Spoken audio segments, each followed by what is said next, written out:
It's 9 o'clock. I'm going to call to order the meeting of the Metropolitan Planning Organization Board. It's Friday, June 20th. If you'll join me in the Pledge of Allegiance, please. I pledge allegiance to the flag of the United States of America and to the republic for which it stands, one nation, under God, indivisible, with liberty and justice for all. Go ahead and call the roll, please. Bonita. Here. Hammond. Here. Burson. Present. Geraldo. Present. Watkins Brown. Here. Lehman. Here. Hilrain. Here. Padu. Here. Nelson Lastra. King. Here. Miller. Here. Carr. Here. Gibson. Here. Ribble. Here. We have quorum. Thank you. I remind everybody to hit the microphone if you're talking into it to make it green, yellow, whatever color that is. That's the bottom line. We'll take public comments on the consent agenda item, which is the approval of the May 16th, 2025 meeting minutes. Any public comment? Seeing none, is there a motion to approve the minutes? So move. Second. Thank you. All those in favor? Aye. Opposed? Passes. Now we'll also have public comments taken on each public hearing and new business item. We'll start off with the adoption of the fiscal year 2025-2026 to fiscal year 2029 to 2030 Transportation Improvement Program. Don? So this is our 5-year list of projects that are funded with state and federal funding. We talked about this last month. It was about $800 million, a little bit more than usual. But I'll tell you in a minute, it doesn't include one big project that will be amended in later. These are the funds that are not obligated at this point. It's what we call in our box funds, and you'll see the priorities coming up later on. So there's a little bit of flexibility for some of those projects we talked about that were deleted based on the carbon reduction funding for funding in 29 and 30, as well as the year 31 is what the priorities are for coming up. Bringing this project up because it has a portion of it, and they'll have the presentation. I think it's planned for 2029. It doesn't show that in there yet. So the widening project for I-75 is going to cost a lot more than, $13.4 million. So that will be amended later on when it's added in. And this is, I have a correction by the time I sent it to FDOT. That's actually supposed to be going the other way, down to, obviously, US 41 and Collier up to Bonita Beach Road. Any questions or comments on the TIP? Board? Yes, go ahead. You just touched The bottom mic, Bottom button. red button.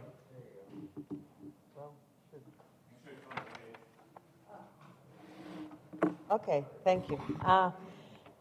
Thank you, Don. I have a question. So I went through the plan, and there were I have a couple of questions. There are remarks on the safety target. There was a measure that was put in the plan that talks about marketing and education on the goals, and so I saw there was elaboration on all the metrics on the planning and the construction and all that by all different entities. I want to know for us here at the MPO what the outreach and education looks like at the local level for campaigns and outreach to the public. As I look at this as a systems, and so education of the public, I want to know how that looks like for us. So if you're talking let's talk about the safety from the safety action plan. They have a lot of recommendations in there as to what we'll be pushing forward as part of that project, that plan, where it will be certain things that we need to do to try to reduce these fatalities and serious injuries. So some of that will be coming forward. We obviously try, regularly get involved in things like the Safe Kids events, other events like that. But there are specific, let's just say, measures that they want us to try to meet as part of that process. So do we have a budget for that? Yes, we do.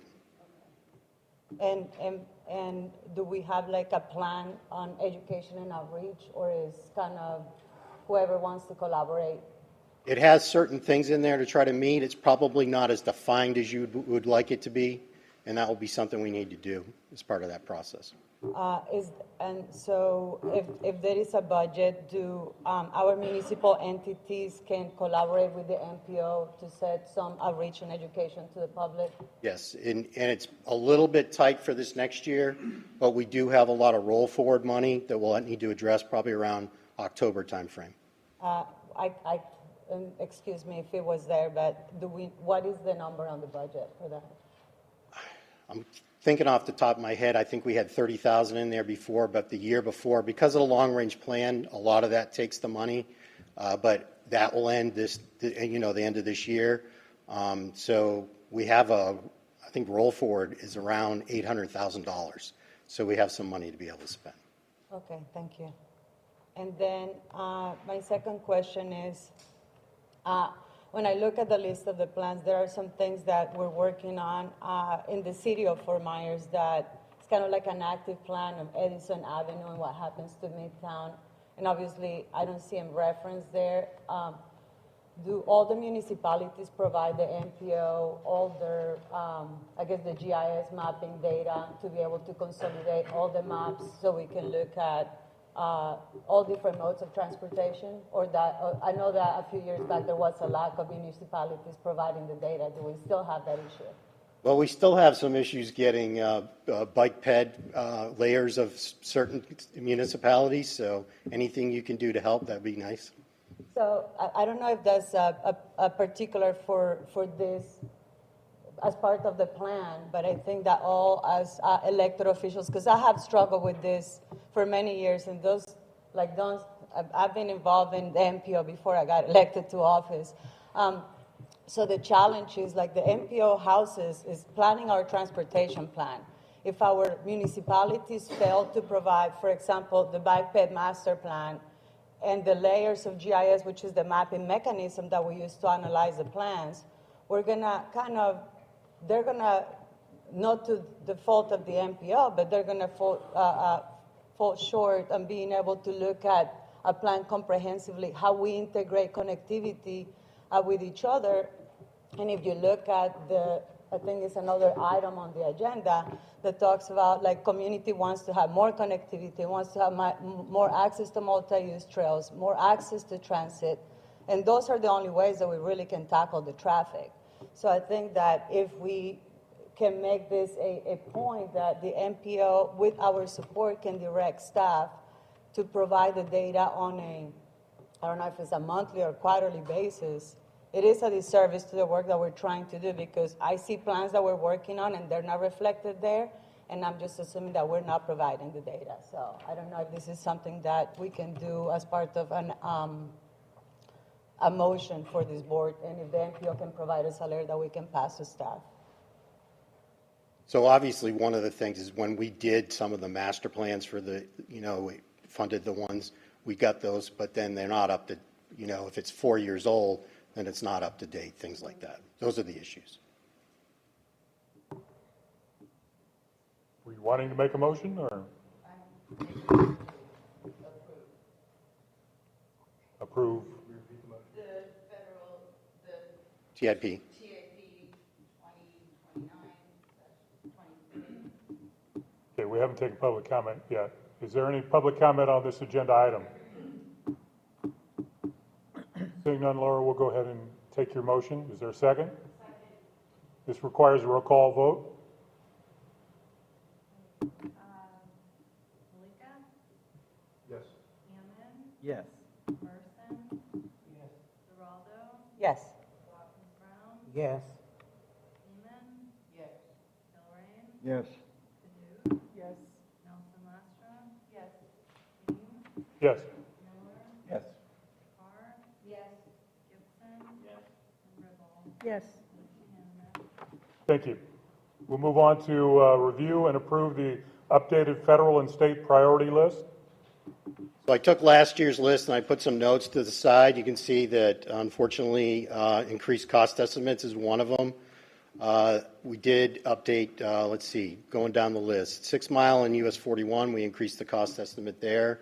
Burn Store Road, Van Buren to Charlotte, we updated the right-of-way cost based on the PD&E study. 78 from Burn Store to 24th, I'm changing that to US 41, and that deleted the project down below, number 15, US 41 instead of 78. Since that PD&E covers that whole area, we need to match that up for the next phase, whatever the design is, to get approval for the PD&E as well. Metro has been a changing project. There was going to be a CFI at partial CFI at Daniels and Metro, and the right-of-way ballooned to $50 million, and it's turning into an intersection improvement. So those are being renamed, and costs have been adjusted somewhat too as well. State Road 31 now from 80 to 78, where the bridge is, that's been removed because it's fully funded now. The 78 updated the PE cost based on that from what FDOT provided us. That's from I-75 to 31. Again, remove the US 41-78 intersection because it's included in the other one. And then moved up the countywide ATMS project because that's now under design by the county. And when you're talking about technology, we better not wait a whole lot of years to do the implementation. Otherwise, the design just falls apart after that. So this is the revised list that I have at this point. Any questions? Yeah, where's the position now for the Burn Store widening at 5.4? It's number 6 for right-of-way at $29.06 million.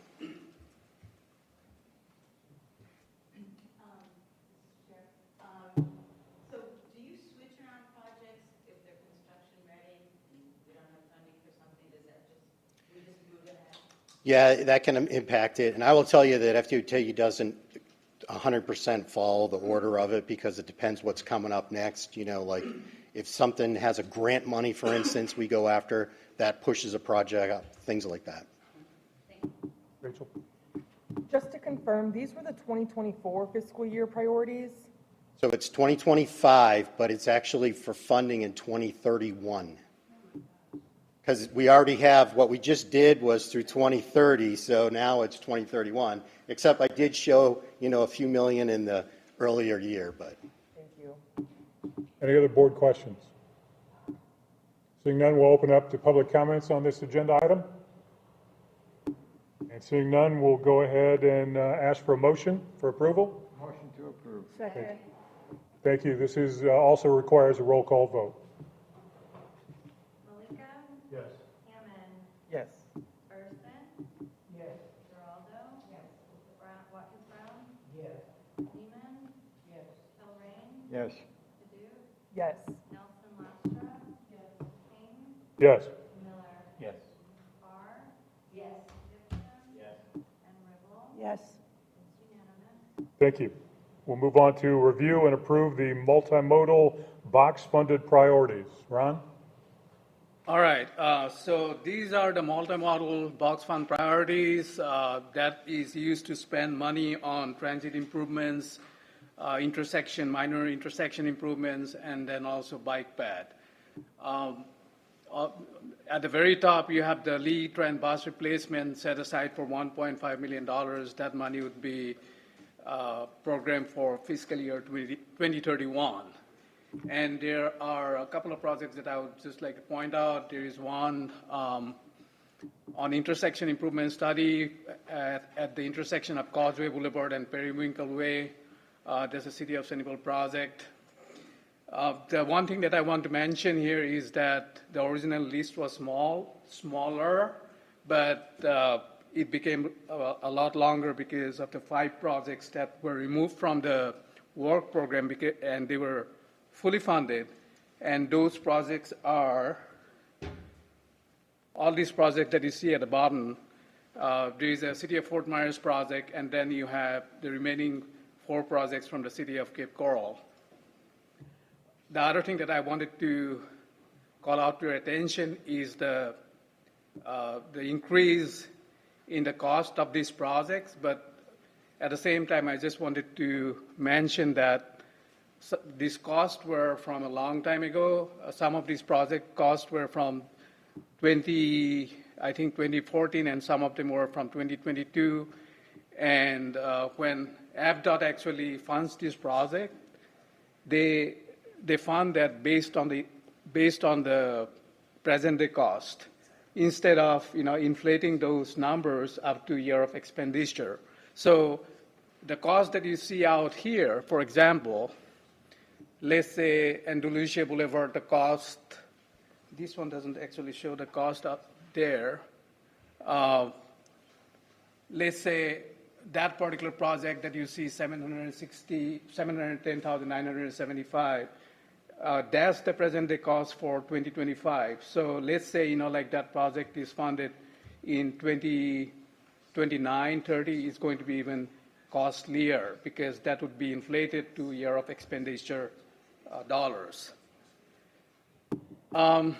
These are some of the projects that are in this list. One is the proposed Gator Circle sidewalks. That's in the city of Cape Coral.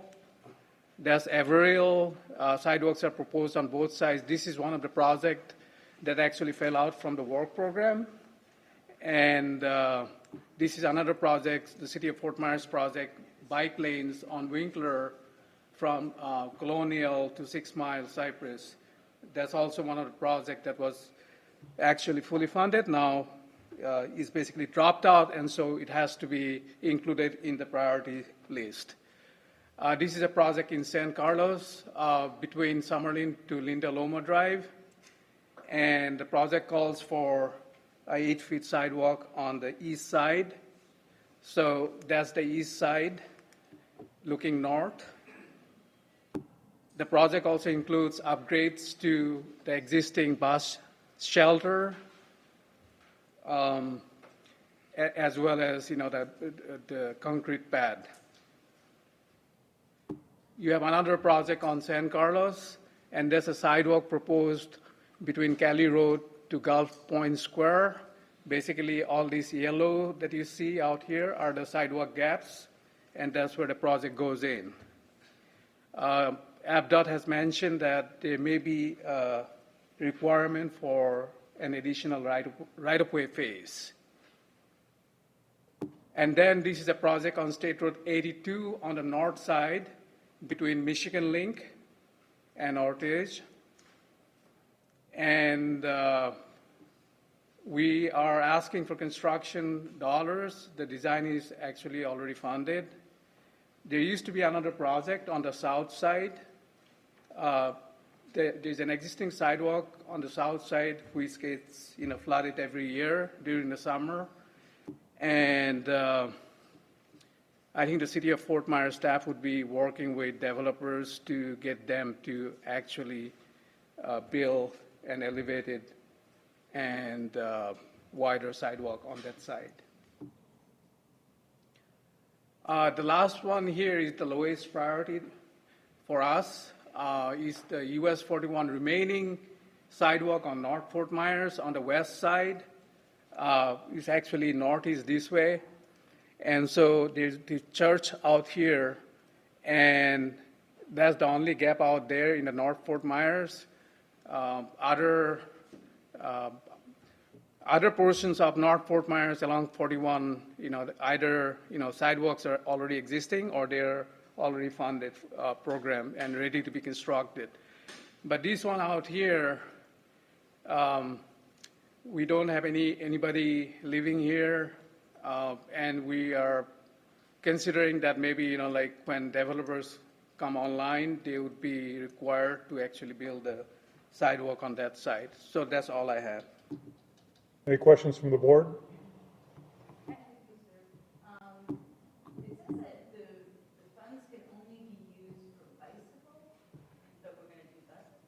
No, so we have two types of funding that's available to the MPOs. Those are our allocated funding.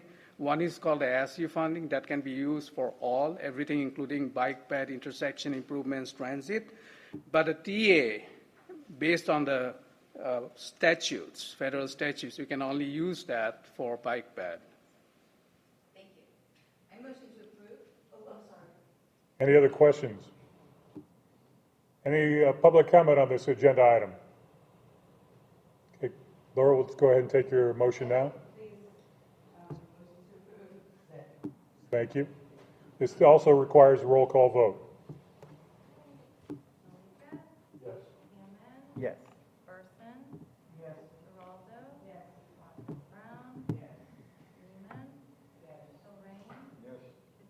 Yep. Nelson Lastra. Yes. King, Yes. Miller, Yes. Barr. Yes. Gibson. And Riddle. Aye. Unanimous. Thank you. We'll move on to new business. We'll review and approve the Transportation Regional Incentive Program priorities.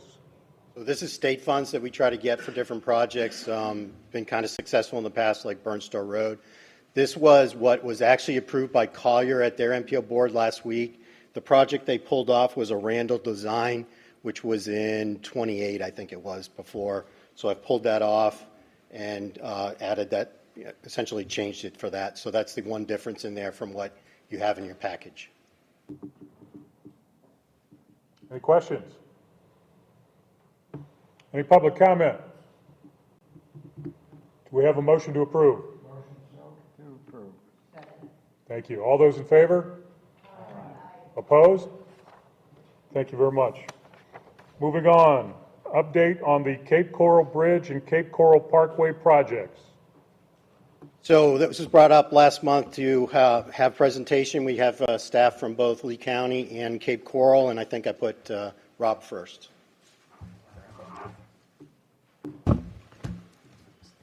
All right, have at it, Wendy.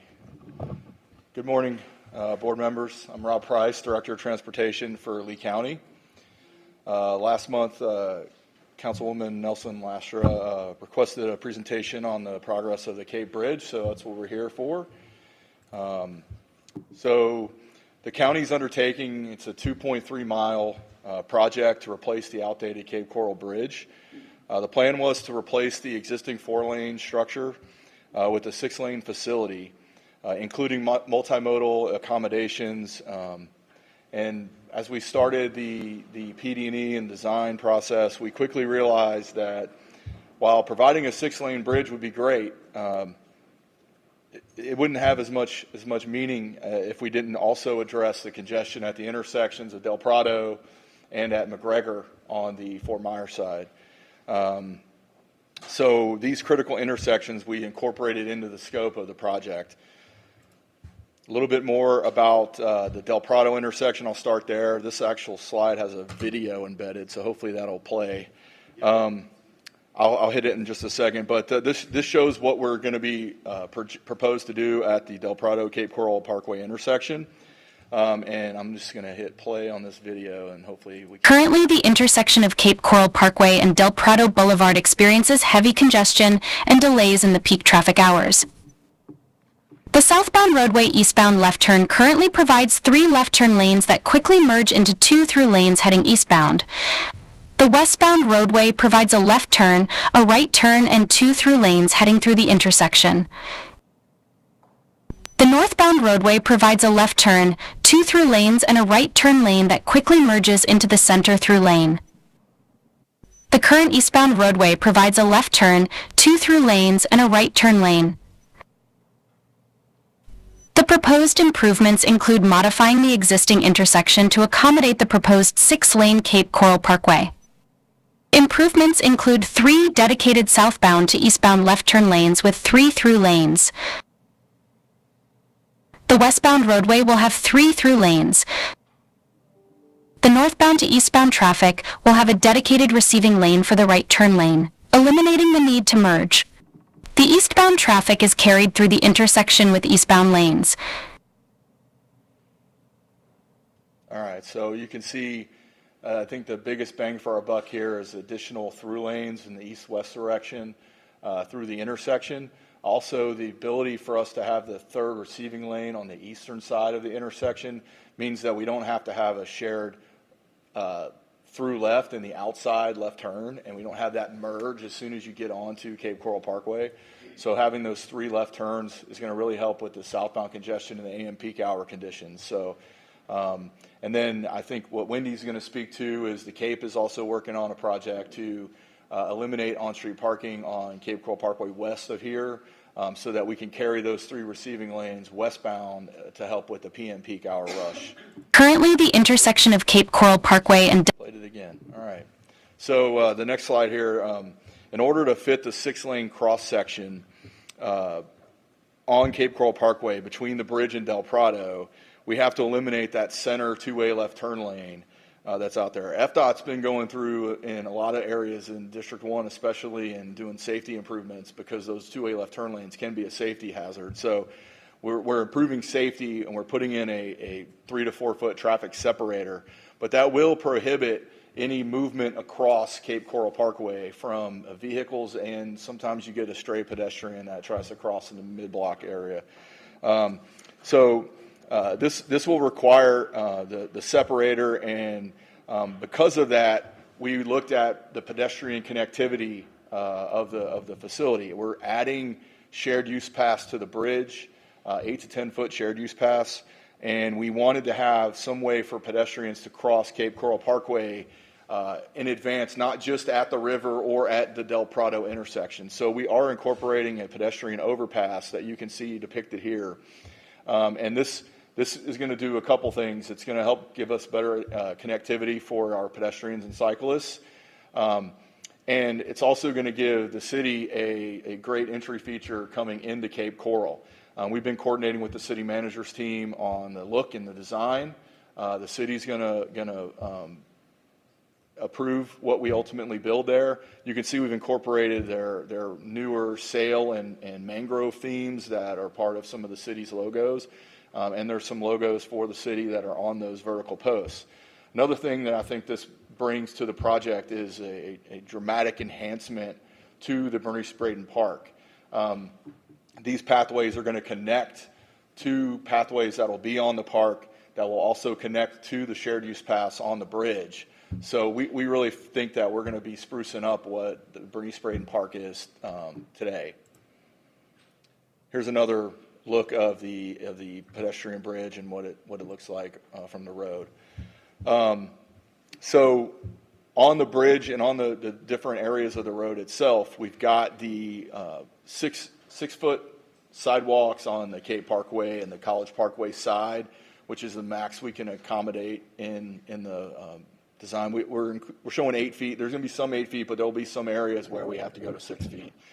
On the bridge itself, we're looking for minimum 10 foot shared use paths on both sides. So there'll be one on the westbound bridge and one on the eastbound bridge.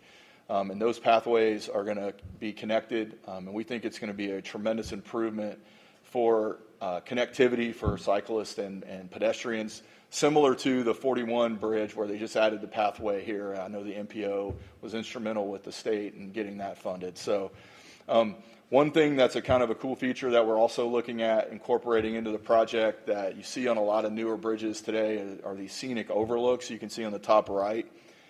Won't say it's going to look exactly like that. We may not have the sails, but we're going to have at least 2, if not 4, of these scenic overlooks on either side of the channel, so people can rest if they are using the bridge recreationally, and it might be a good feature for Red, White, and Boom and some of the things that the city does.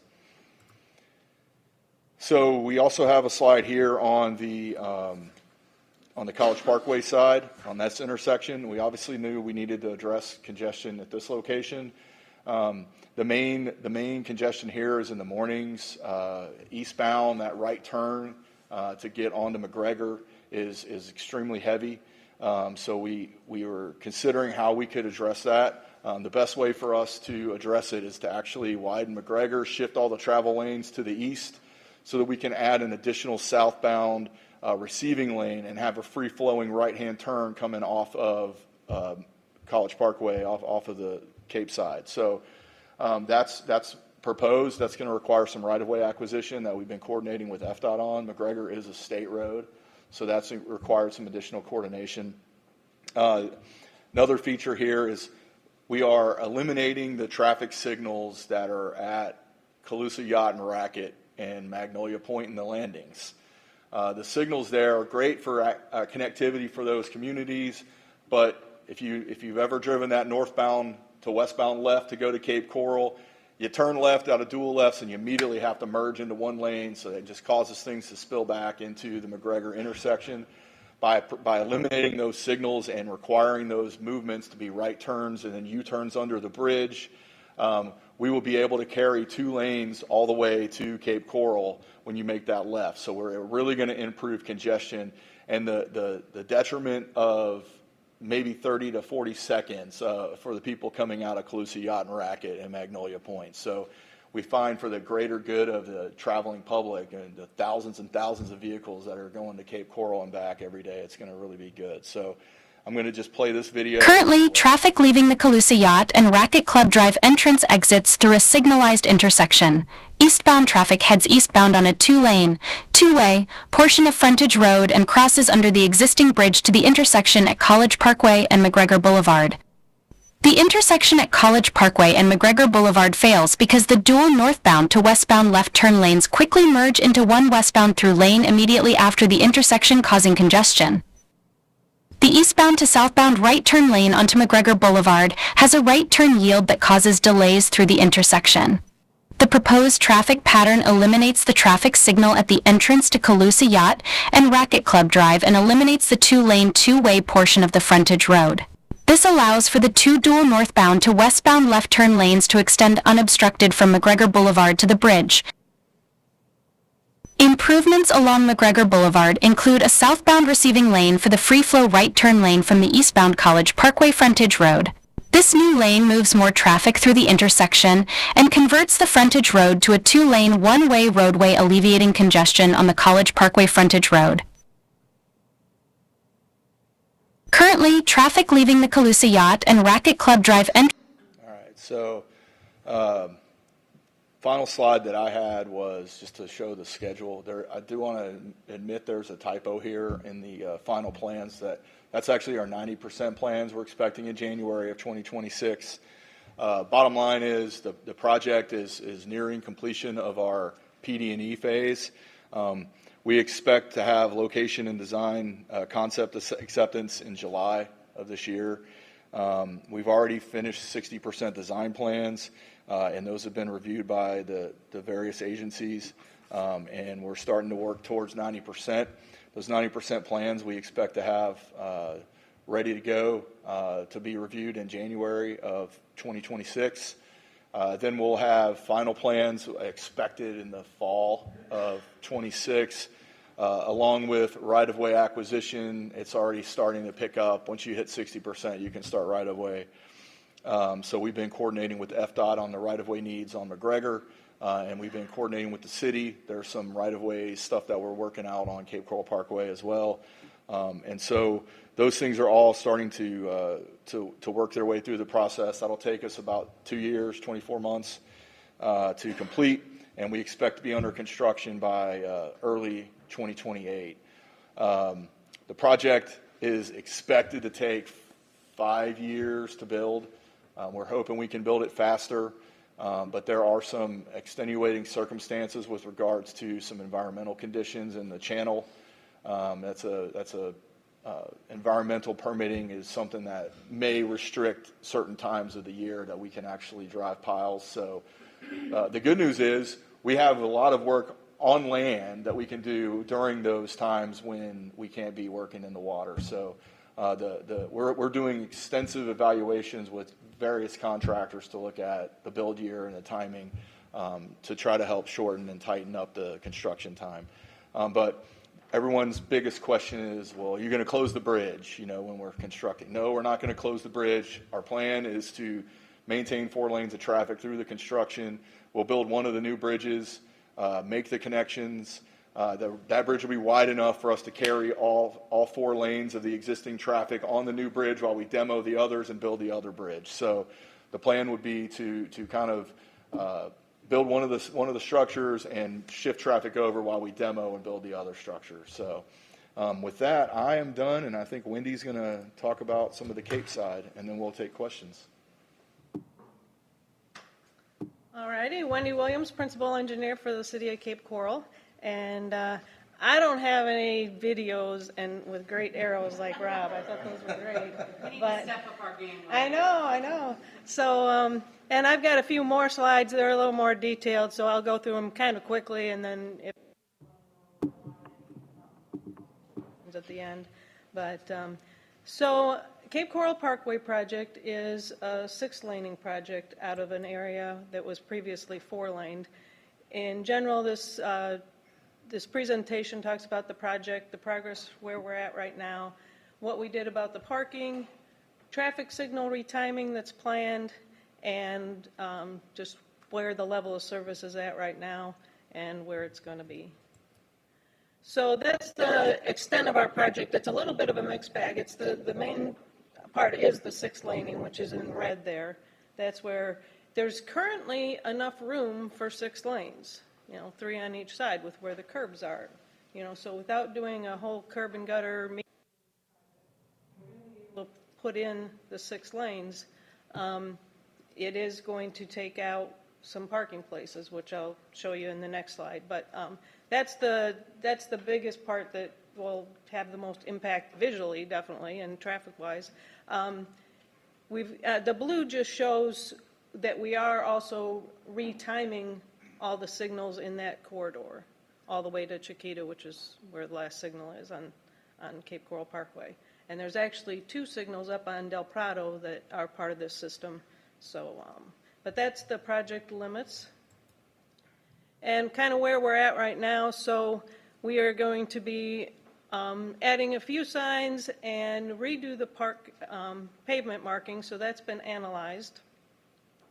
The actual signing in pavement markings plans are in progress. I get the 60% today, actually.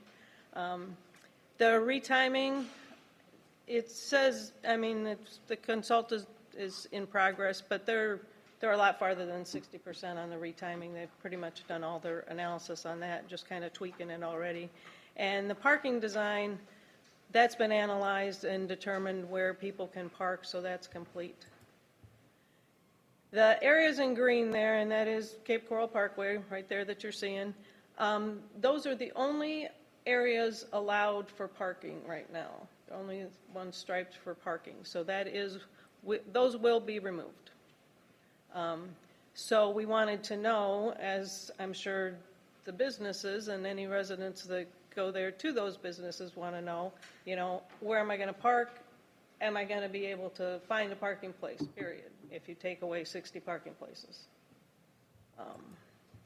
So we looked at how much usage there is, and they studied a couple different days through the week, on the weekend. And again, we've got a capacity in those green areas of 60 cars. At the most, we had 53 out there. So if we take those away, we're still okay. This shows the parking areas. The red is the existing already. Those are the, what really, what you see most right away is the big parking lots we have there at Big John's and Aguanamia. And then the green is just a repeat of that other slide. The green areas will be removed. Those are the on-street parking for Cape Coral that we need that extra width. And the orange are highlights at the location. Proposed vertical parking facility. So that's Cove and, those are some others proposed for the future, but coming soon.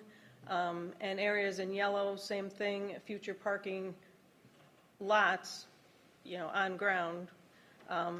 We have a smallish parking lot going in at 5642 Vincennes, another one at 4813 Vincennes, and I think I misspoke on the other one. This is where we figured in the Cove and Bimini Square. We've already got an agreement that 125 of those will be for the city.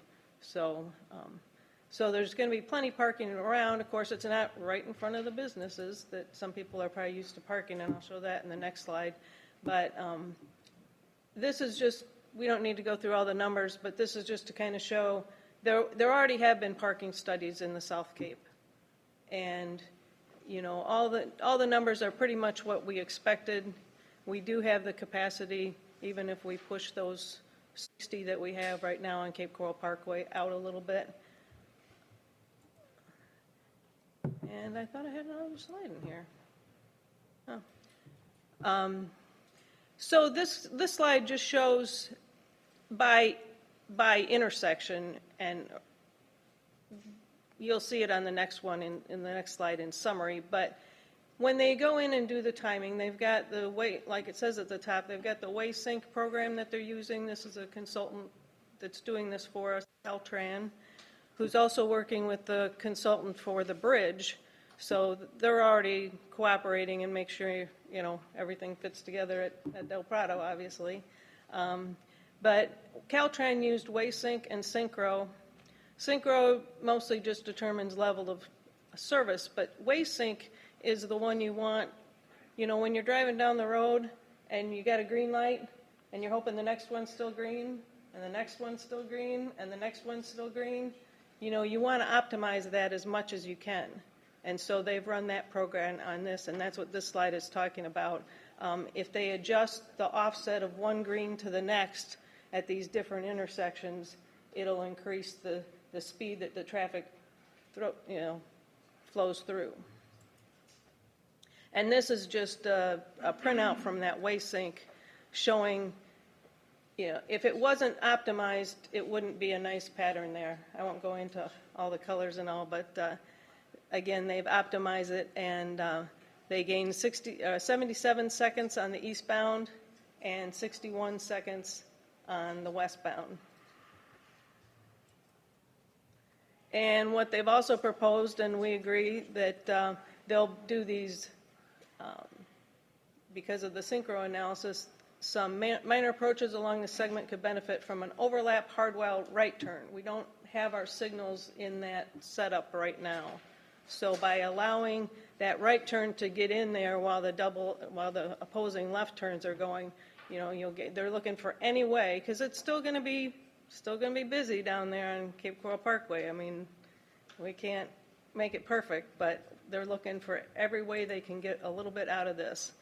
And if you go from left to right, it starts at Coronado, and it shows you the increase of level of service that they're going to get out of each of these intersections. We aren't proposing any new signals, you know, other than maybe, you know, on a mast arm, if you have to put, because you change the movements, if you have to put one more signal head on a mast arm, or put a signal head on the support for the mast arm, we may be doing that, but we are not going to put new signals at intersections that didn't have signals, in other words.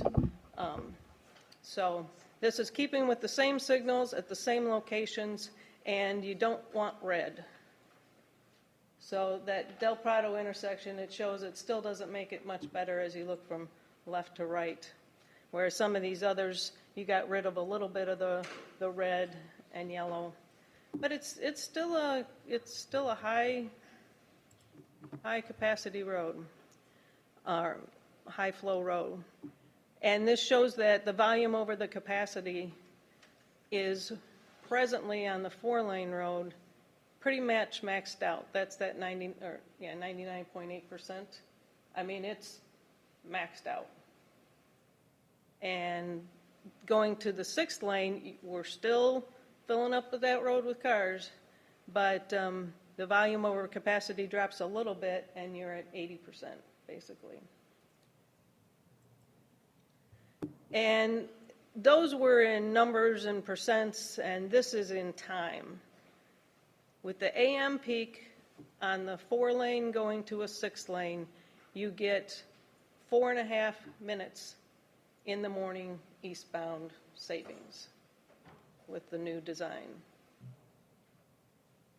The PM peak can also have a time reduction, not as much, but they got a little bit out of that, gaining 1 minute going westbound in the evening.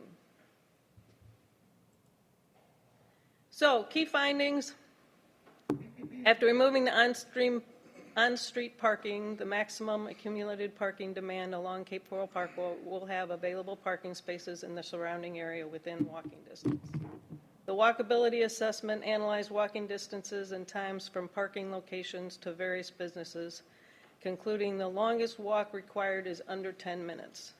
So again, it's that issue of parking. We wanted to make sure that we weren't causing a real hardship for businesses or people or patrons. Then level of service, which is the LOS, level of service at the intersections are improved and reduction of travel times can be achieved with signal retiming. However, congestion will persist as the 4-lane segment will continue to operate at max capacity. That's like the before. Adding an extra lane, 6-lane in each direction to reduce current congestion and travel times. The additional studies for long-term traffic and travel demand improvements will be necessary. So we're still, the city hasn't, in other words, the city hasn't seen the last of trying to improve Cape Coral Parkway, I'm sure. We do already right now have continued studies that we're pushing forward to look at it as even a bigger area issue to improve. But this was just to get at the Cape Coral Parkway as much as we could, getting that done before the bridge comes in to help get a new, much improved area. And it's good timing. So schedule.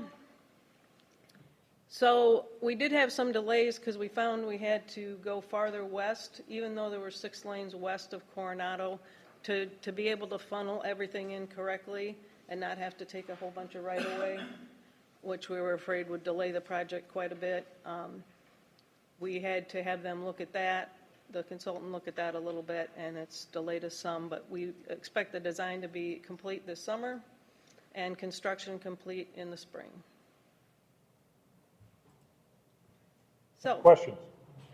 Yeah, just 2 questions, one general and then one specific. General, I think that the Cape Coral Bridge would be excellent for SeaTac and then for a Cal meeting in Cape Coral, so I hope you're considering that in the very near future. On the right-of-way, the specific question with Del Prado, we're not doing any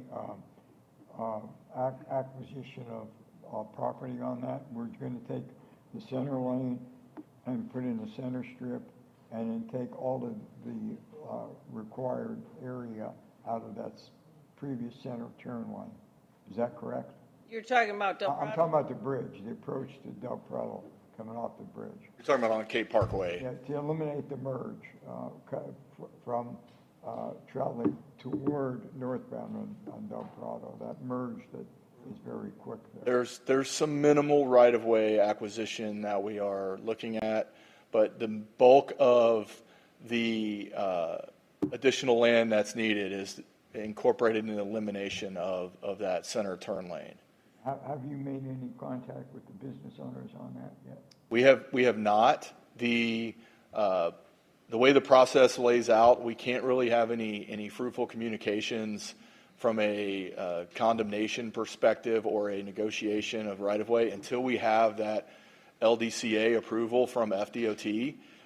If we were to have conversations in advance, that would be getting us out in front of the concept and approval. So we are going to start those efforts in earnest as soon as we get that LDCA approval by the first part of July. Thank you. Rachel? Thank you. Thank you, Ms. Williams, for your presentation, and Mr. Price for yours. I have a little bit of concern. If we are moving Cape Coral Parkway to 6 lanes in 2026, completion by 2026, wouldn't we be putting the cart before the horse? Because then we would be going under construction in 2028, making it even worse, bottlenecking down to 2 lanes while the bridge goes under construction. I mean, I understand the concern. I think obviously it would help the project to have the 6 lanes receiving when our project is completed. I mean, sure, you're going to have 6 lanes narrowing down to 4 lanes, and then you might see some congestion, but there's congestion today. Of course. Okay, I mean, I just worry about it because 2026 it will be 6 lanes, so 3 on each side, and then your presentation said in 2028 is when construction would begin, so we have a 2-year gap of even worse bottlenecking, I guess. Thank you. Go ahead. Thank you. Yeah, Councilwoman Duke took the words right out of my mouth. That's why I brought this up, because I think last month I had said, Commissioner Hammond had come to one of our clubs and said 5 years, and that turned into about 32 emails that came in. Is he right? Is that true? So I wanted this to be beat into our heads here in this room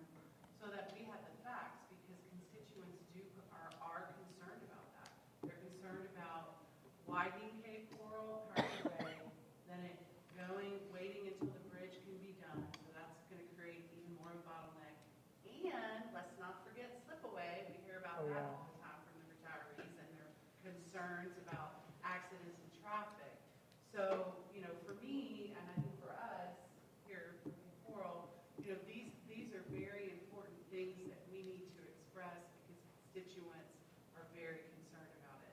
Those of us that travel to Cape Coral Bridge, myself included, in the morning, during season, if I don't leave my house, and I live right near the CRA, if I don't leave my house by 6:30 a.m., I will get nowhere over the bridge by 8. So, these conversations are going to start happening. They already are. Our constituents are concerned. I've met with business owners in the CRA at length about this because they're concerned. They're calm now about the parking, but they're concerned about the bottleneck and the frustrations that people may have and may not want to visit their businesses. So, that's why I'm super grateful, Rob, that you did this, and Wendy, thank you for doing this again. But it's something like Councilmember Kilrain said, something that we need to continue to talk about at our CTAC meetings, I think, and in this room. When you said,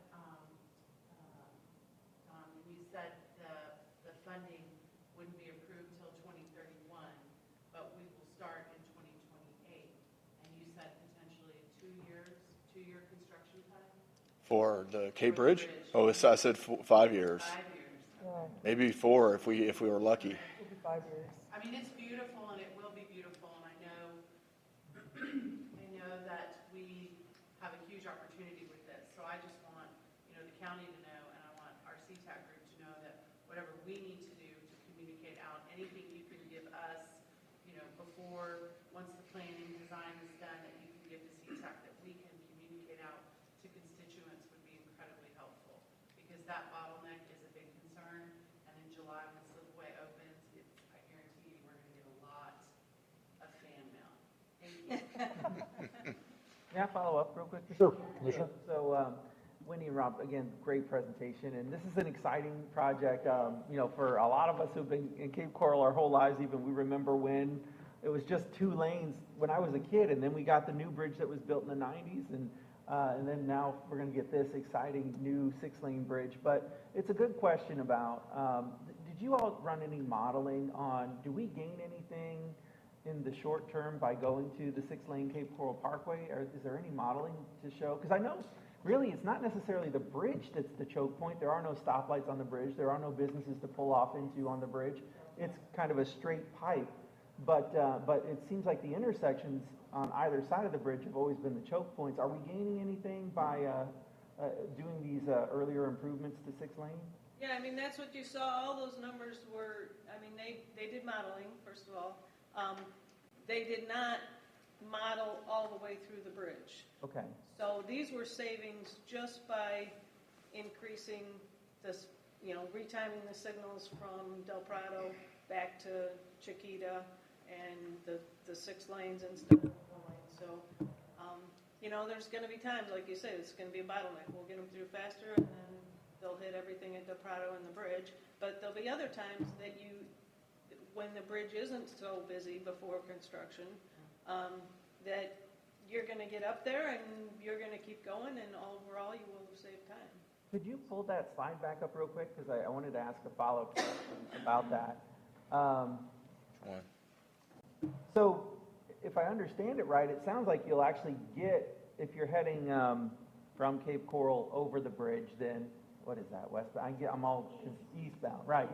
So if you're heading that direction, you're trying to get to work in the morning, you're going to be able to get to the bridge faster by making these improvements. But then you'll hit the bridge and you'll hit your standard slowdown that you get when you get to the bridge. Am I interpreting that accurately?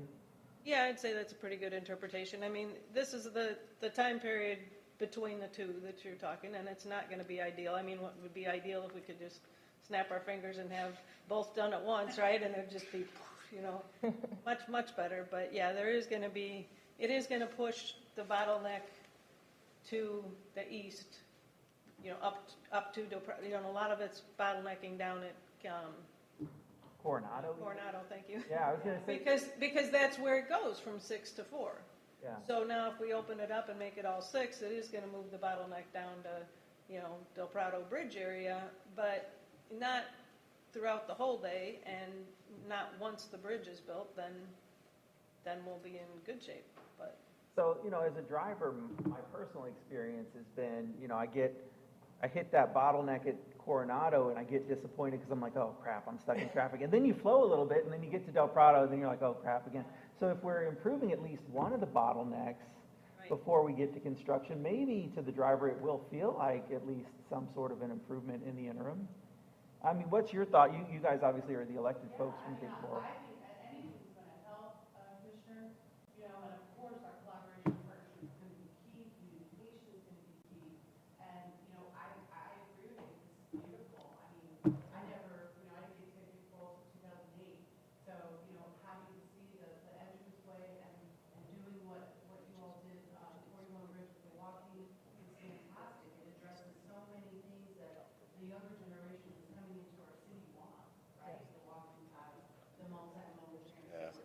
But I do anticipate, as you know, we'll probably get a lot of complaints, a lot of concerns, but I think that will be our job in CTAC to make sure that in our transportation meetings, we are constantly communicating, what is it, looking at the data and maybe sharing it with you all, sharing that data and say, hey, how bad is this bottleneck? Because I agree, it's going to improve it a lot. It's just once you get to that Del Prado point is when, we could experience, God forbid, if there's an accident or somebody stops on the bridge. Yeah. Then all that's wrong. But we are very appreciative. I mean, this is a beautiful Ross presentation with beautiful neat videos.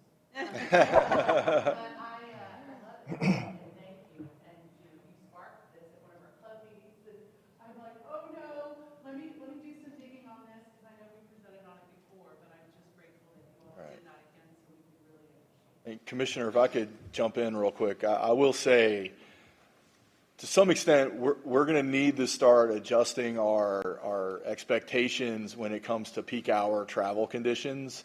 There's limited things that we can do when the volumes on the roadway are at capacity.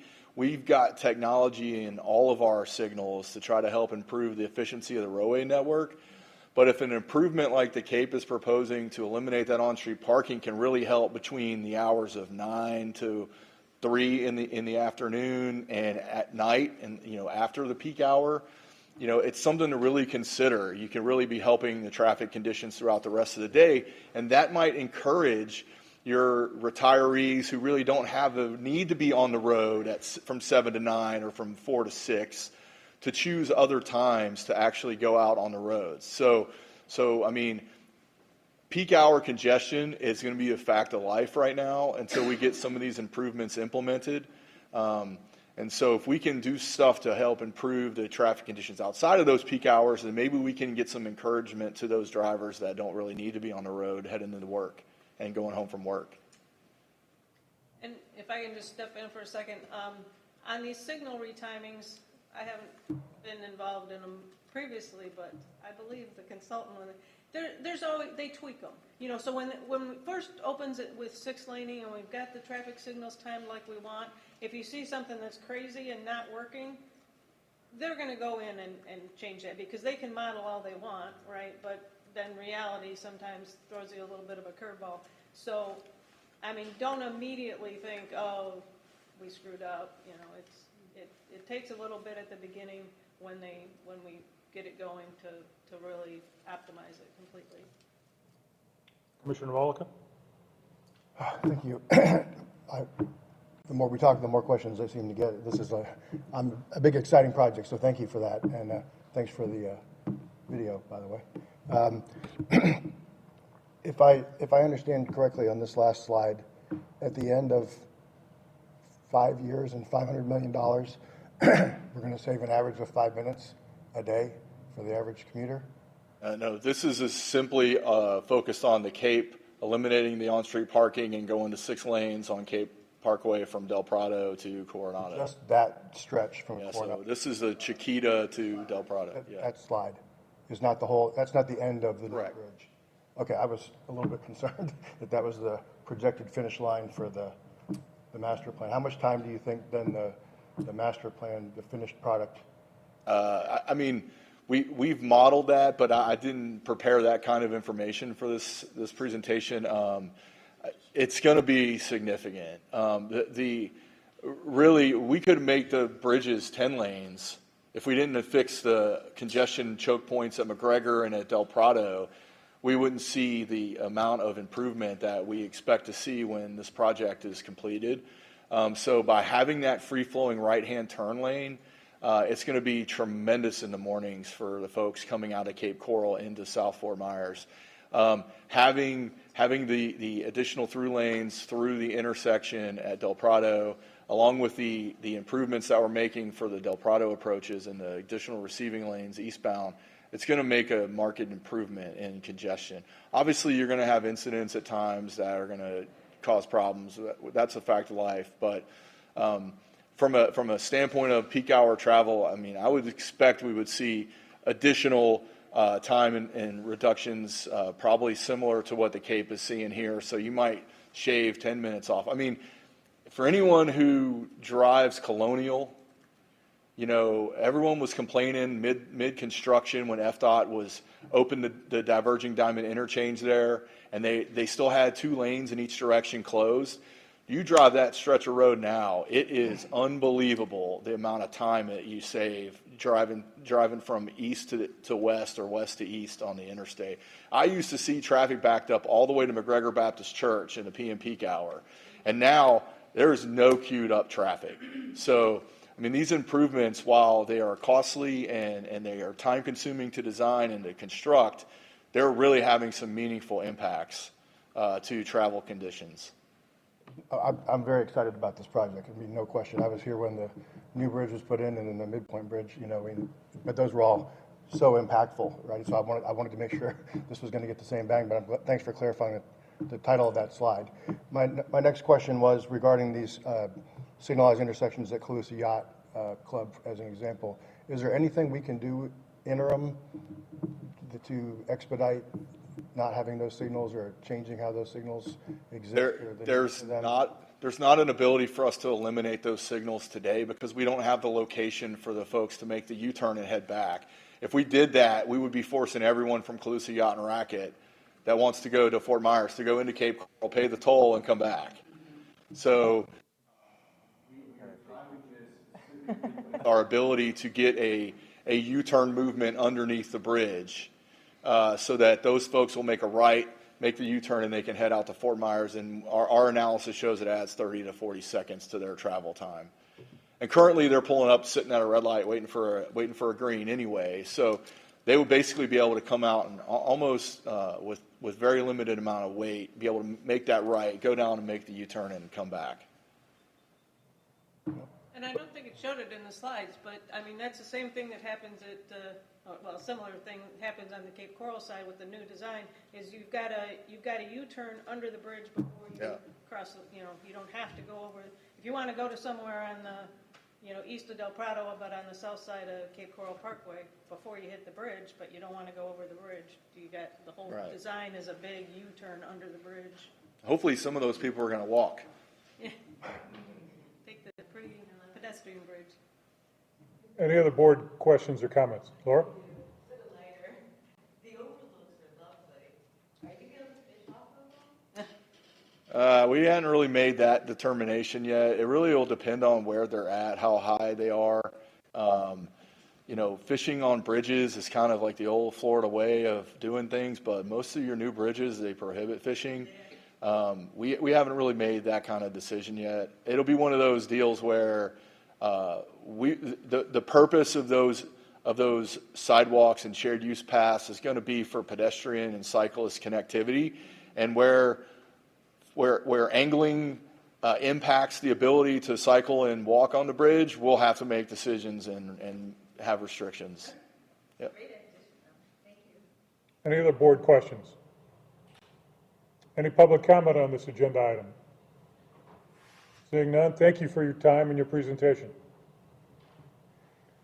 Moving on, the presentation on the I-75 widening project from Golden Gate Parkway to Corkscrew Road.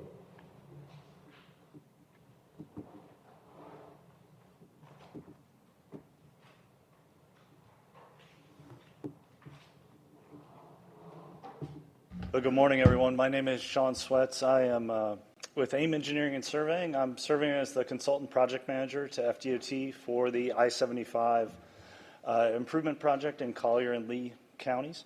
So just thank you for allowing us to come in and talk to you a little bit about the project. For our agenda today, we'll touch on the project background. I have a slide for the existing facility, and we'll talk about the project goals, and then look at our proposed improvements. We do have a slide on the design and construction potential segmentation, also a traffic noise study slide, and then we can go through the project timeline. And we'll wrap up touching on the improvements that we're going to be doing at the Immokalee Road interchange. So back in 2023, FDOT wrapped up the I-75 South Corridor Master Plan. The limits of this master plan started at State Road 951, number 1 interchange down there, and went all the way to Bayshore Road or State Road 78. Our project, which is a PD&E and design combined project, is what's in this box here in the FBID 452544-1. The limits of our project start just north of Golden Gate Parkway and end at Corkscrew Road, just ties into the bridge at Corkscrew. Now, this is part of the governor's Moving Florida Forward initiative, and like I mentioned, it's a combined PD&E and design. Everything about this project is being streamlined and fast-tracked. A procurement method for construction called modified phase design build, and can talk a little bit more about that in a moment. So here you can see the existing typical section of I-75. We have 3 12-foot travel lanes in each direction. Back with IROCs about 15 years ago, I-75 was widened to the median, so those inside lanes slope to the median. So our key project objectives are to enhance safety, reduce congestion, and improve mobility along I-75 in Southwest Florida. The major improvements or main improvements are going to be widening the interstate to increase the traffic demands. We also are converting that interchange at Immokalee Road to a DDI, or a diverging diamond interchange, to improve traffic and safety. And then all of the other interchanges improvements under this project are limited to just ramp improvements. So we are also completing a comprehensive noise analysis throughout the entire limits of the project. That analysis is currently underway, and we hope to have the results of that very soon. So here are some typical sections to show you the proposed improvements. So if starting at Golden Gate on the south and work our way north, we're going to be widening 1 lane to the outside, so going from 6 lanes to 8 lanes from Golden Gate up to Immokalee Road.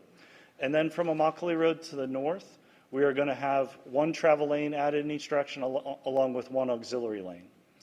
And then in that section that you see there north of Terry Street, that widening is going to take place in the median. So we have about, it's about 5.3 miles of a section there where the median's 150 feet wide instead of the typical 64 feet wide. And there's less environmental impact and less cost to the project to widen to the inside. So that's why that was the selected alternative in that area. We do also have a small area in Collier County, about 1.25 miles of a wider median. But in that area, we went through an analysis process, and it still made sense to widen to the outside there. So this slide, there's a lot of numbers here. What we're showing you is the potential segmentation for the design and construction based on the year of need of traffic and also funding. So we have to look at the year of need, when it's needed for traffic, and then the funding that's available and the cost in each one of these segments. So right now the plan is that the Immokalee interchange, which we have highlighted there in yellow, and then the section from Immokalee Road up to the Lee-Collier County line would be the first section to go to construction. And then from there, it will be the Lee County section would be next. And then from Pine Ridge up to Immokalee, and then Golden Gate to Pine Ridge. So right now we're looking at construction starting in 2027 for the Immokalee Road interchange, and then up to the county line. And then while that's still under construction, the Lee County section would begin, and then the following sections to the south would proceed. So here's just a graphic showing the type of analysis that we go through, or just a flow chart. This information is being shared with the public as far as noise is concerned. The department did just recently launch a separate noise website to answer questions from the public regarding that analysis. So here is our anticipated project milestone or project schedule. So we began the PD&E and design study in December of 23 for the mainline project. And as I mentioned, the procurement method for construction is modified phase design build. And what that means for us on the design side is that we develop concept development plans. And so really we bring the design to about 45 to 60% complete, depending on the component. And then a design build team, which would be a contractor teamed up with an engineering firm or multiple engineering firms, will take that design and move it to 100% complete and then start construction. So we completed our 30% concept development plans in September of 24. We do have a public hearing tentatively scheduled for August 14th of this year. And then we're going to move into the 60% complete concept plans in August. We're looking for the PD&E study approval in January 26, finalize the concept plans, and then the department is anticipating advertising the modified phase design build there in April of 26, and then they will go through various innovation phases with the contractor and then look to begin construction. Now with the Immokalee DDI, it's a little hard to see on the slide here, but this is the current concept for the DDI. We're going through the traffic analysis phase at this point, and also initial design phases and survey and that. And we just received NCP on this in March of this year, and we're fast tracking this project basically to catch up with the main line so that we can advertise this along with the mainline project in that first segment, as I mentioned. So Nicole Harris is our FDOT PM. Nicole wasn't able to be here with us today, but here's her contact information, if anyone has any questions. And then also here's the information regarding the public hearing on August 14th and also the project website. So with that, I'm happy to take any questions anyone has. Mr. Chairman? Sure. So going through Bonita, will the overpass at Bonita Beach Road be affected at all with the widening of the road? Yes. So we are widening one lane in each direction on the overpass going over Bonita. But will the bridge have to be widened to accommodate that, though? Yes. Yeah. The Bonita Bridge will be widened. It's not a complete reconstruction, just widening. Okay. Because I mean, we already basically it's a choke point already because underneath the bridge is very narrow. And, hopefully someday we can get the DDI improvement there too.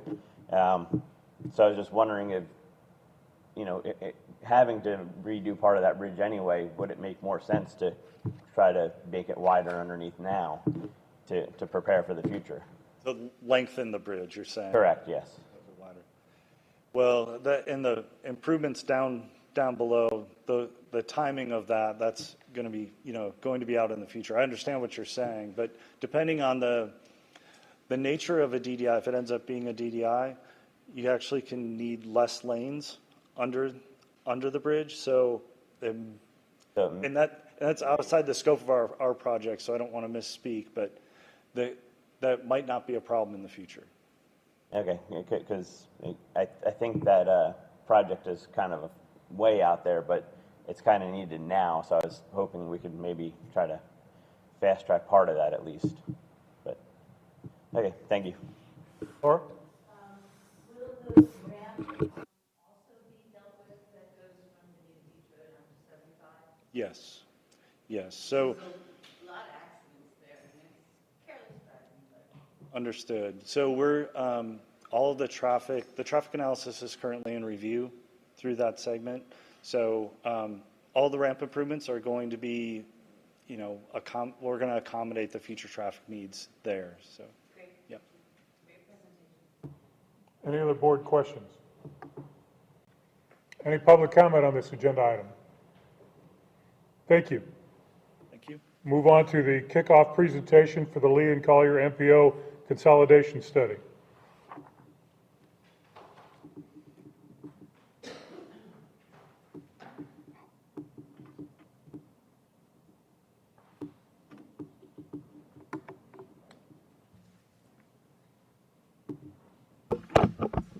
Good morning. My name is Jeff Kramer. I'm a program director at the Center for Urban Transportation Research, Qatar, and we're at the University of South Florida. And today I'm just going to give you a brief kickoff presentation here on the Collier and Lee County MPO consolidation feasibility study. And I just want to thank you for inviting me today. Little background. Federal and state laws requires that an MPO exist for any census-defined urbanized area, a UZA, with populations over 50,000 people. So I want to be clear here, the UZA and the population of 50,000 that we're looking at is the census boundaries for their urbanized areas. So it isn't related to your city boundaries or your county boundaries, right? It's the area that the census defines as an urbanized area based on population density. That is in federal law, and it strongly encourages that a single MPO be designated for a UZA or a contiguous UZA, so more than one UZA that butt up against each other. That law came into effect in 1973. At the time, there was only one urbanized area in Southwest Florida, over 50,000. That was centered around Fort Myers. And so as a result of the federal law, the Lee County MPO was established in 1977, so just a few years after the 73 Federal Highway Act. Following the 1980 census, there was a new UZA designated that grew over 50,000, focused around Naples in Collier County. So a couple of years later, the Collier MPO was established in 1982. So what we have at that time is two MPOs covering two separate urbanized areas with a gap of population density between them. And then we move into current day, and this is your current urbanized area boundaries and your county boundaries. And you can see that you've grown together. So where the original Fort Myers UZA covered that area, bless you, around in Lee County, and the Naples UZA in Collier County, Bonita Springs has grown up. So you're grown together. I think was there a clicker over here? I can just, thank you. Well, anyway, it's you can see in that area up where it says US 41 is where the two urbanized areas have grown together. What that means is the urbanized area populations have increased over 1,000 people per square mile right up till they're together. Now we've also seen population centers shift. So what was the Fort Myers UZA is now the Cape Coral UZA because that's the largest population center. The Naples UZA is now the Bonita Springs UZA because it's shifted northward. Over that time, we've also seen increased cross-county trips, and as I mentioned, you're now contiguous and you're crossing county lines with your urbanized areas. So what we're going to look at is the feasibility of consolidation, and I want to assure you that regardless of whatever comes out of this phase one study, there's no obligation on your part or the DOT's part to move forward from that point. So this exercise is really just a fact-finding condition. So the objectives of the study are to document current planning and business practices because the two MPOs, the Collier and the Lee County MPOs, do business differently, are organized differently. You have different size staffs. So you function differently. We're also going to be looking at current regional coordination practices. So what do you do together? We heard an example of that this morning. We were talking about trip priorities, and that the Collier MPO approved something last week that you approved this morning. We're going to identify and clarify any potential issues in federal and state law, and we'll be reaching out to Federal Highway Administration to get some clarification on any issues we identify related to the potential for consolidation. And then following that, we'll document perceived benefits and drawbacks and any concerns, mostly on the part of local elected officials, and then follow that up. And to end the phase one of this project, to develop a potential high-level apportionment plan, and that's for a consolidated MPO governing board. So were you to merge, what might that board look like, and test it with you all? How does that, or how do you feel about that? So the tasks basically follow the project objectives. We've had a kickoff presentation at last month's Collier MPO board meeting. We've had a kickoff meeting now with both your MPO staff and the Collier MPO staff, along with the DOT staff and representatives from your governing boards, including your chair, who attended that meeting. We will then, or have already started, documenting local and regional planning and business practices, and looking at and summarizing state and federal laws and regulations related to consolidation or the potential for consolidation, and drafting a letter, as I mentioned, to FHWA to identify or clarify potential issues. Then we'll move into that later in the kind of the late summer, early fall, documenting local official perspectives. We'll be conducting a survey of local elected officials on that, and we'll bring all this information back to you for presentations as we're doing it, and then we'll draft that high-level apportionment plan. The anticipated project timeline, today would actually close the task one. This is the final deliverable under our task one to kick off meetings and presentations. As I said, we've already started tasks 2 and 3. Task 2, your MPO staff, both in Collier and Lee counties, been very, very cooperative. I don't know how long the list is now, maybe over 50 documents that we'll be reviewing and comparing. We're basically doing a gap analysis. We're looking at what does Collier MPO do, what does the Lee County MPO do, what are the differences, and what do you have in common? And we've also started looking at the federal and state laws and regulations. I have 3 planners that I have working underneath me already started sifting through this documentation and starting to summarize and identify what's common and different between the MPOs. Once that's done, we'll get started with that documenting local elected official perspectives on MPO consolidation. That'll, as I said, kick off late summer, early fall, and then we'll move into that draft apportionment plan, which is really just a technical term for who gets to sit at your board. And if you have any questions, I think I stayed under my 10 minutes, so if there's room for questions. Any board questions for you? Okay. Any public comment on this item? Thank you. Thank you. We'll move on to the status of the Burnt Store Road from Van Buren to Charlotte County Line project. So I didn't put a whole lot in here. At the executive committee, we had a short conversation about having an update on the Burnt Store Road. We had an extensive presentation back at the joint meeting.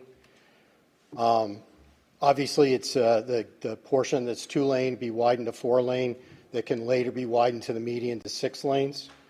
Has the green T at Vincent, and the bridge is included as part of the widening. So it's 5.7 miles long.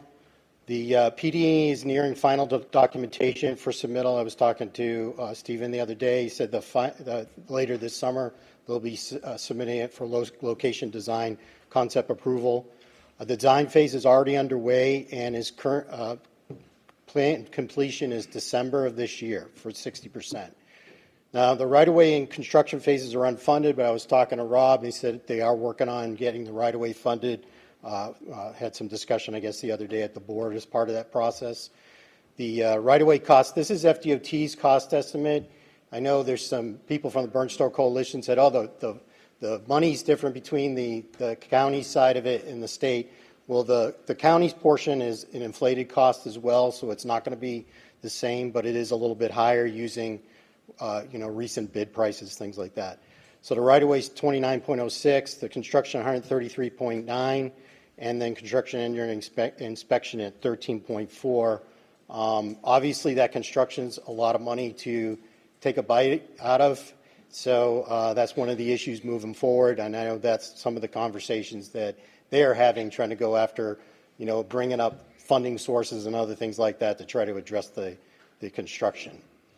Have any questions or comments? Rachel, I know you wanted this on the agenda. Did this meet your needs, or?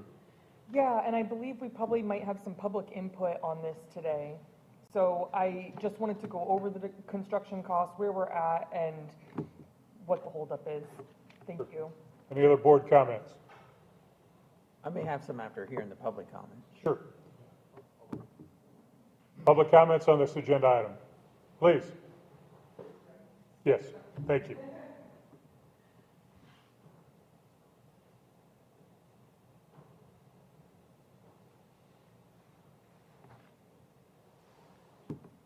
My name is Annette Warren. I live in Northwest Cape Coral. I have to drive Burnt Store Road on a daily basis. We just recently had 4 deaths in 3 days on that road. We also previous to that, we had 3 deaths within 3 weeks on that road. So we're having a lot of really bad accidents. It's really concerning that this isn't done yet, and we really need to step this project up and find the money for it. It is imperative. We have 4,100 homes currently being built on Burnt Store Road, huge communities on Burnt Store Road right now as we speak. This problem's only going to get worse, and it needs to be resolved quickly. Thank you. Thank you. Any other public comment on this? Okay, we'll bring it back to the board. Any further comments? Yeah, Mr. Chairman, if I may. Just a question, somebody may be able to answer this for me at this meeting. So with the 4,300 homes that are planned, and I'm not sure if that's an accurate number or not, but I do know there's a tremendous amount of development planned for Burnt Store Road right now. Can somebody tell me, where do those impact fees that will be generated from those units go? I don't know if we have staff support. I certainly wouldn't.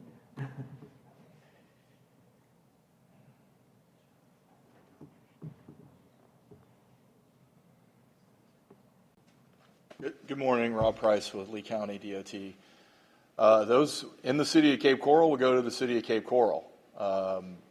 So we wouldn't see those monies at the county level to help pay to widen Burnt Store Road. So those homes will create an impact that will drive a need for this road to be widened, but the impact fees generated by those wouldn't, if they're in the city of Cape Coral, would not be able, we wouldn't be able to use those to widen the road? That's my understanding. Is there a way that we can estimate how much could be, if we look at all the planned development in this corridor, estimate how much could be generated in impact fees and try and have a conversation about what that number looks like, and if there's some that could be dedicated through an interlocal agreement? I would say that would be an effort the commissioner and the city council folks could discuss. Okay. You can bring it up to CTAC. Yeah, I was about to say, so I do chair our Transportation Advisory Commission, so I'll make sure I bring it up there with staff, and then we can work on an interlocal agreement on, and that, I think, Commissioner Herman, that's great. I wrote it down for my notes, because you're right, if the impact fees are coming into the city, and this is specific to this area, we should be working with you guys to get that funding.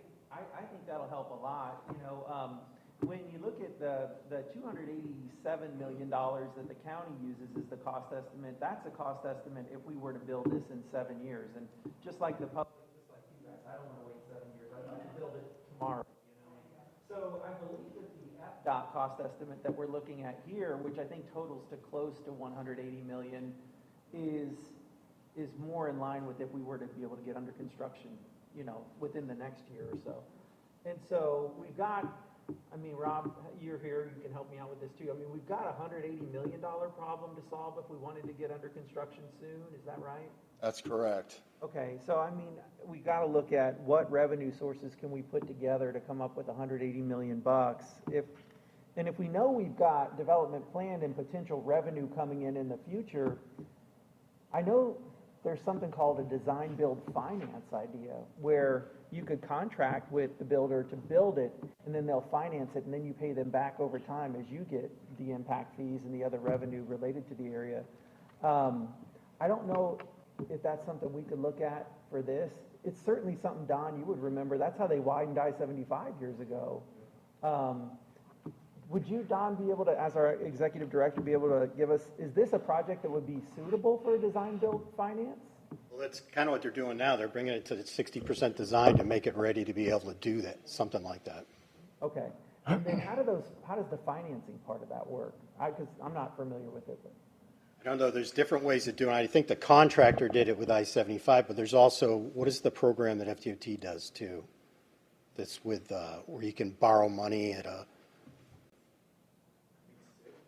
no, I'm thinking I want to say TIFIA, but I don't remember what the name of it is, but we can look into what the options are.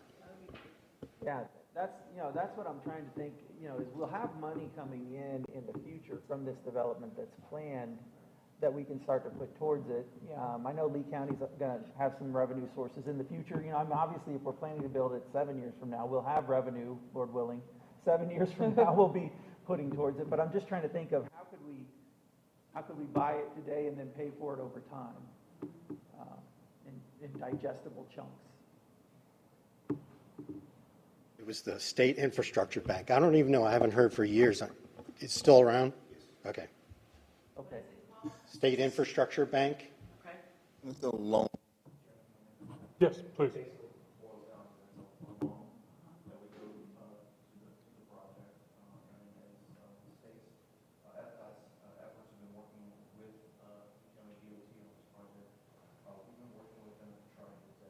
And get through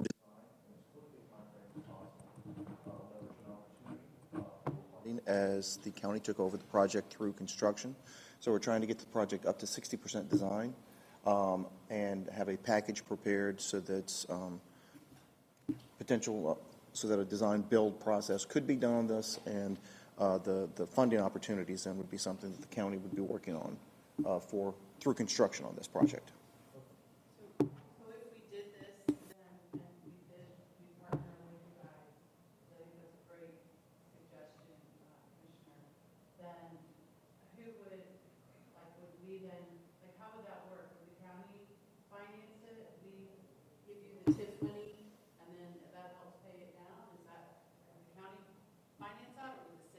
That would be some county discussions. Interlocal.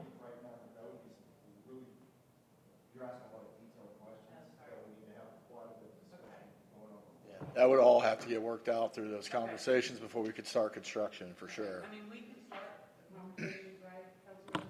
Yep. I took note. Yep.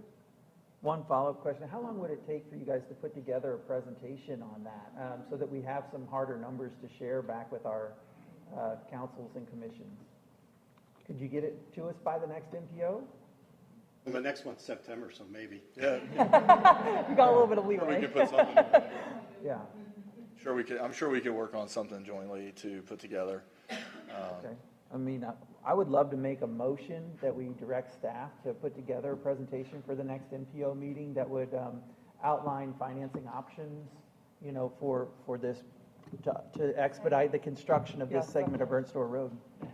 I'm not sure it requires a motion, does it? We could just do consensus, couldn't we? Or? Did it last month. Yeah. Okay. Thank you. You have your charges, gentlemen. Thank you. Anything else on this?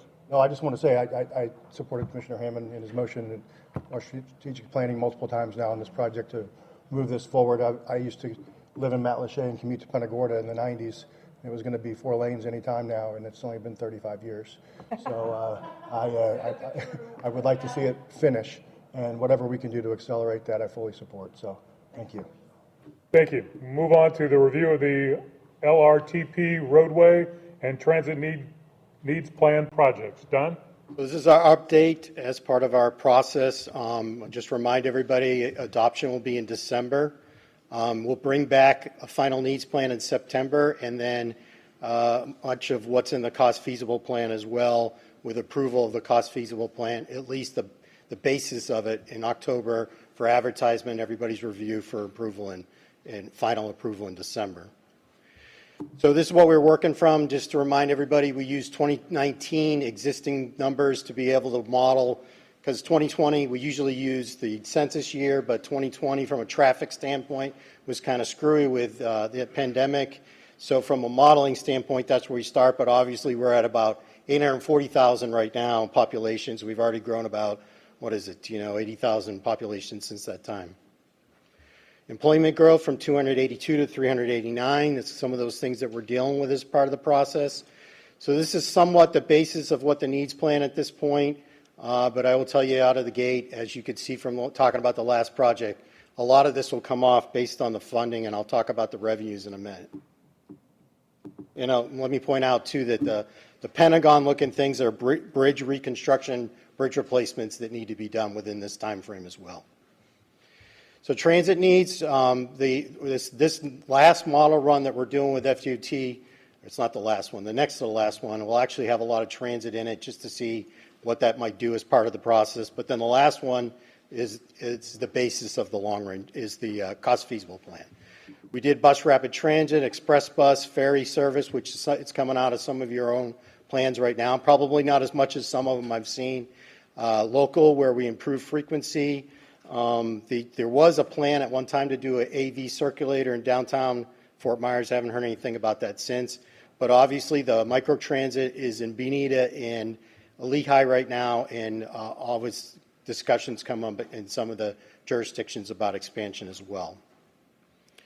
So we did have a public workshop back in May. We had several of our members that attend from the board.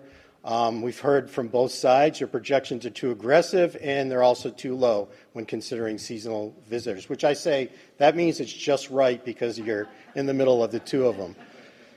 Concerns with eastern Lee County growth and congestion, and I'll just point out that there are some that are right on the other side of the county line in Collier that aren't even actually in the model yet. There's a 9,000 unit development that's being planned out there right now that's not even in the model at this point. And then some other comments are need to expand transit, connect to the airport, like ferries and train. Everybody, when you go out and talk to the public, everybody wants to get a trip from wherever they're at to the airport. Concerns with the Alico extension. This was advertised in the newspaper as an Alico extension meeting, and no, it was about everything in the county, but we had some members that showed up about that. Concerns with this, I shouldn't say advertised, it was an article in the paper that said that. Concerns with San Carlos Boulevard median project and lack of lighting. I know we talked about that at the last meeting. So we also have a survey that's out there. We've got 160 surveys that have been submitted. At the time when we looked at this, it's actually up to 273 at the moment, so that only is that time. Distracted and aggressive driving's coming up in everything we do, and obviously it's come up earlier in this meeting as well. Traffic congestion, one of the top ones, obviously, too. This is a little bit different than usual. Usually when you ask that question, people have been there less than 5 years when you go out and do public meetings and stuff. But the survey so far had most people from greater than 20 years. That's not usually what happens. Also, how would you describe the transportation system has changed in Lee County over the last 5 years? A very small amount said it has become much better. I don't think I would have answered that as well. Some on the other side, I guess most was it has become much worse. I would have been probably right about in the middle from that. Our survey's still up and will be up for another month, so if you want to get on there and make some answers as well, I appreciate that. So let's get to the local revenues. Now this is the present day cost, and one of the things we have to do when we get the final plan, you'll see it in your expenditure, but we'll have a table that also shows the present day cost as well. There's about $3 billion in local. It does not include the LETRAM. We don't have that yet. It sounds great, but when you start looking at these project costs, it doesn't go as far as you'd like it to go. This is when it's inflated and put it in there, and I have to point out the state highway non-SIS and the other roads right away, all the way over to the right, those two add up to about 300-something million, low 300. That was over $1 billion last time. So the state road side of it, it's not the interstate like SIS, that stuff is going to look a lot different than it did in the last cost feasible plan just because of the amount of revenues. The federal TMA money is up a little bit, but it's not to the point of, yeah, okay, you can just go fund that project. As you can see, you got $252 million over the year, and we just talked about a $180 million project. So those are some of the issues moving forward. Any comments or questions? Board members? Okay, we'll open it up for public comment. We have Derek Felder who filled out a card. You need some amp? Yeah.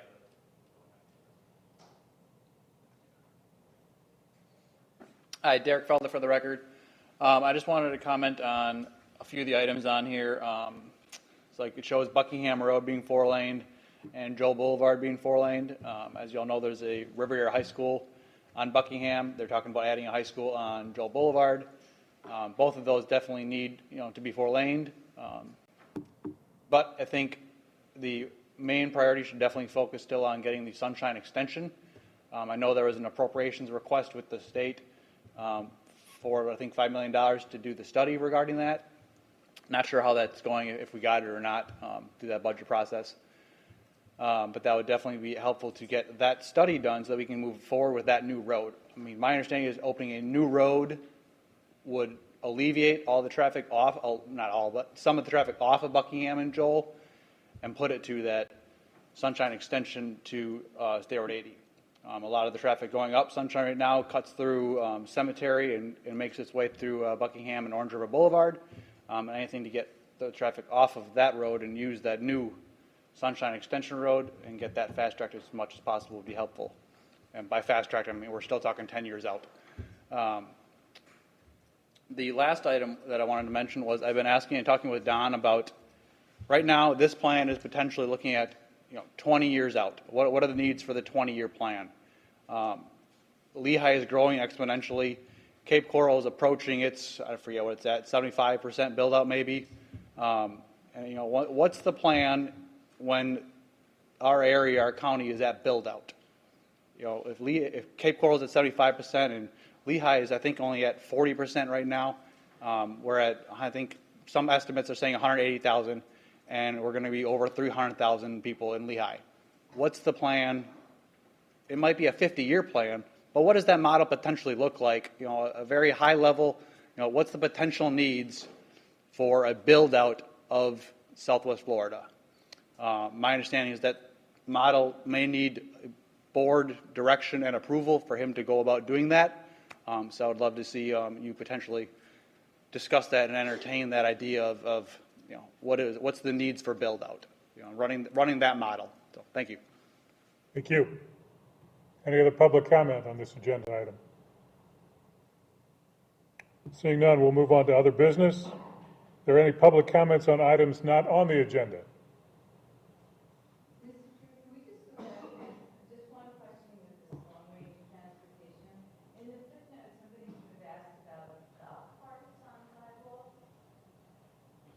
What was on sidewalks? Oh, golf carts. No. So most of the area, it's restricted that no, you can't have it on there. But you'll go to a Publix and see a golf cart there, and I'm sure it wasn't trucked there. So. And then, I don't know, if maybe Rob could share that special video that he has and show folks how to do the roundabout at West Terrace Street. We put in concrete, curves, and it's getting people to do that. But I still see trucks going over the curves and go, oh, I want to go here. So if we could get a tutorial, we can play it on our. I might be able to find you a video on FDOT's website that I can send you, that you can share.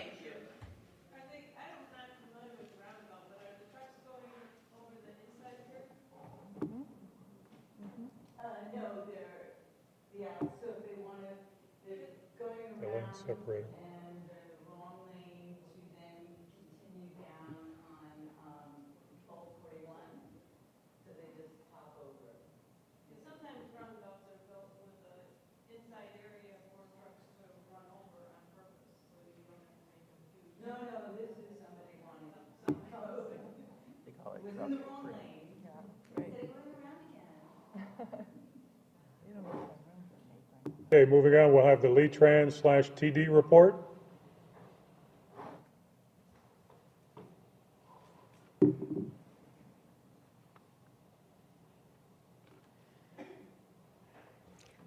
Good morning, Kelly Fernandez, Lee-Tran.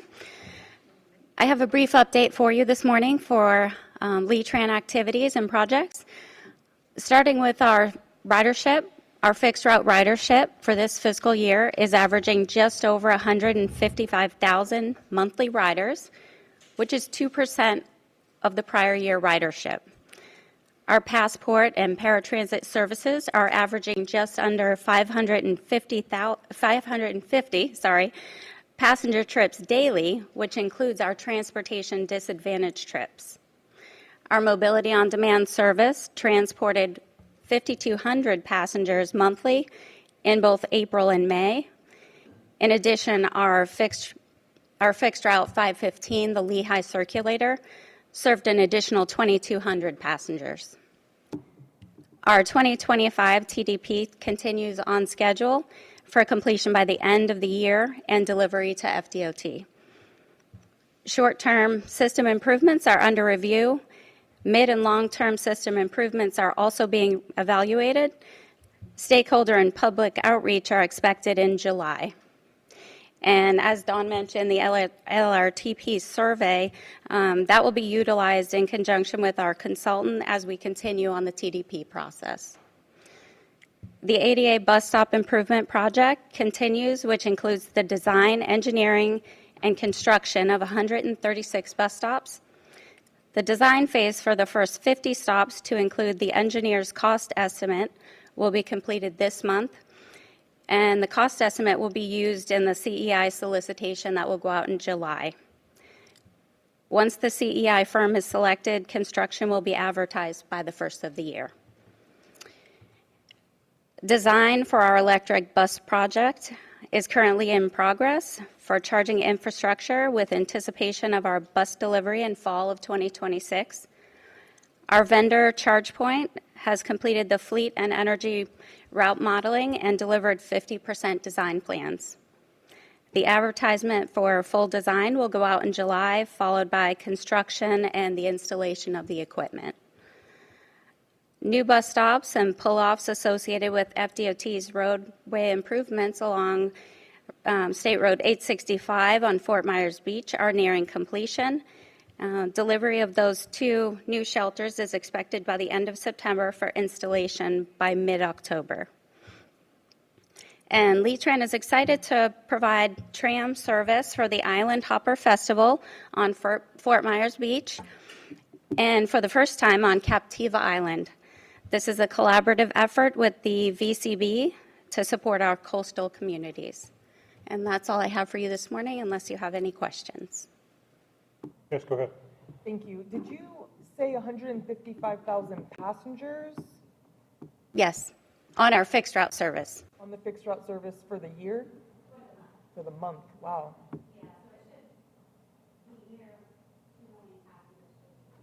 Thank you. Any other questions from the board? Okay, thank you. We'll move on to FDOT report. So Chair, for the FDOT report, as we move forward, one of the things I did want to bring up as far as the department goes is I'm sure everybody's been following state legislative actions. We do have a budget that has now at least been approved by both chambers. It still needs to go to the governor for adoption. We're anticipating that should happen for July 1. I know Don and the NPOs were anxiously awaiting this to happen as well. What this does now is it puts us in a position as the department on working with our work program to basically allocate funding toward projects that we've identified. And we're going to be working on that process now as quickly as we can. Obviously, though, with the delay in what we knew to be coming as far as allocations, that does create a shortened time frame for us to make that happen. So we're going to be continuing those efforts. The other thing I did want to bring up was that we have currently an interim district secretary in place. It looks like this is going to be a short time frame. Several weeks that we have him, 2 to 3 weeks is what we're anticipating. The delay that took place was obviously a lot of activity happening. State legislature during the time was trying to get a budget in place, which occupied quite a bit of time, both the governor's office and our secretary, our district secretary, and other FDOT staff up in FDOT, up in the Tallahassee region. And then we ended up having the governor and our state secretary going out of the country on an efforts to try and solidify some aerospace activities that were going to be going on through some activities with the Paris Air Show, as I understand. So that took them out of the pocket for a little while. Hopefully we will have a district secretary that we can present to you in the September board meeting. We expect that to happen. I believe that's got us covered for the FDOT report, unless you have any questions. Any questions for Wayne? Thanks, Wayne. Thank you. Any announcements, Don? Just two reminder that the AAM, the Advanced Air Mobility workshops are in July. In the afternoon is for elected officials and the mornings for your staff. We'll send out a reminder on that. And also what was brought up early, August 14th, the I-75 meeting. I know constituents been asking about noise walls and stuff. I'm going to send them to Nicole, but you might want to send them to the meeting too. Okay. Any information in distribution items? Nope. Also, no meeting in July or August. Next meeting September 19th. Thank you for the reminder. We'll go ahead and adjourn at 10:52. Have a good weekend, everybody.